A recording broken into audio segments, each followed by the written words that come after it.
Yo, what's up, guys?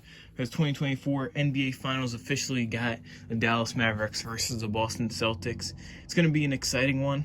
I believe that the Celtics will come out on top in 7 games. They'll take it at home for the last game. The Celtics have proved that they're such a defensive-oriented team. They've proved to lock down the Pacers in such situations, and they were able to sweep the Pacers.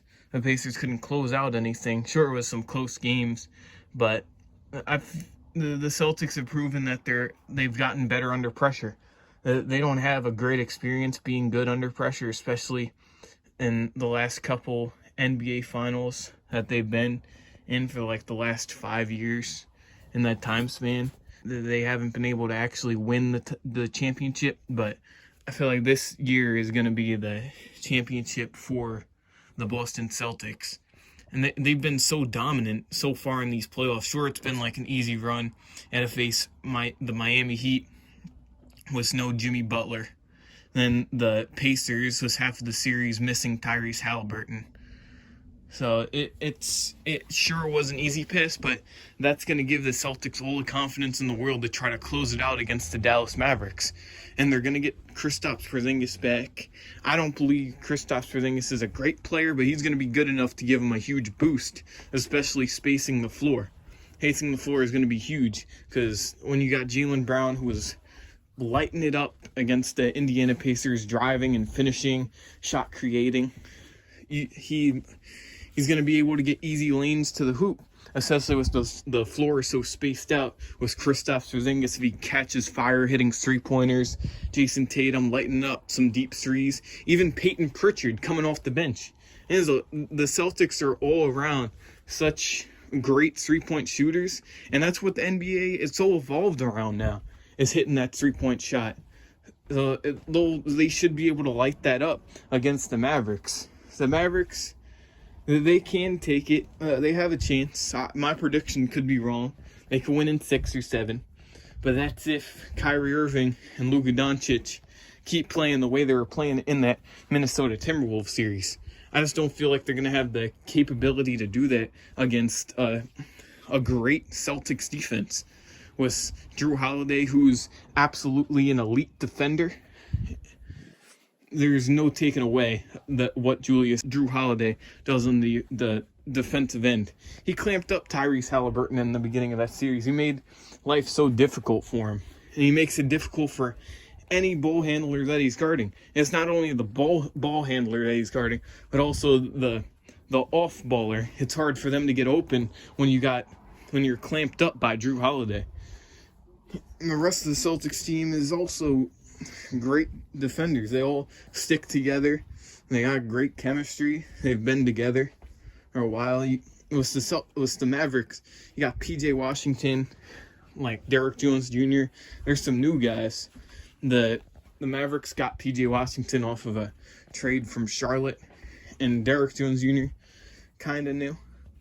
But so you got the Celtics, who's gotten more. The Celtics are going to have such a strict defensive game plan. They're not going to have the same trouble that the Timberwolves had. Joe Mozzarella has been a great coach, you know. So we'll see. We'll see what happens. Jason Kidd has also been really good coaching in these playoffs. But it's about which players can perform at its highest under all the pressure. It's going to come down to the stars and the depths. And the Celtics clearly have more depths. They got, especially with Kristaps coming back, and if he can be 100%, it might be the Celtics in 6. I'm not going to lie. I'm not a Celtics fan, but I'm just stating what I think is going to happen. Because the Celtics got Sam Hauser, Peyton Pritchard, that bench. And the Mavericks got Josh Green, who could hit occasional three-pointers. Tim Hardaway Jr. has not been the same ever since he came back from that injury. Great bench piece, but hasn't been all there. He's been playing like limited minutes as well. Derrick Lively has been great, but it's a center. He's not a great scorer, but he's going to provide good defensive rim protection and some alley-oops dunks. He sure looks more experienced than he really is. So I have that credit to Derrick Lively. But it's going to come down to the second and second scoring option and third scoring option for the Mavericks. Whether PJ Washington can light it up, that's the reason why the Mavericks were able to win that OKC series, as PJ Washington stepped up, and Kyrie Irving didn't play the best in that series, but PJ Washington was there, so they were able to crawl away with that win against the unexperienced OKC team. Let me know what you guys think in the comments section. What predictions you got? People got me saying the Mavericks are going to win. The Celtics, because there's no other reason why. The Celtics are the balls. People want to say the Mavericks. We'll see. We'll see what happens. The first game is going to be a big game because that gives the team whatever wins. If it's a blowout win, then it's going to be huge confidence. And then if it's a close victory at the end, say it goes in like buzzer beater game winner, it's going to be huge confidence for the Celtics or the Mavericks, whatever team holds up with that buzzer beater. You even think about the Celtics, they got Derrick White too, who's been really amazing.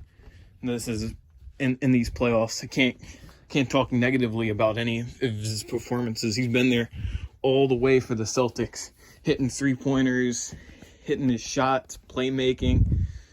He's been there, and that's why the Celtics are able to win so many games. Big thanks to Derrick White. He can't do it all himself. He's gonna do my focus, shoot out like a rocket.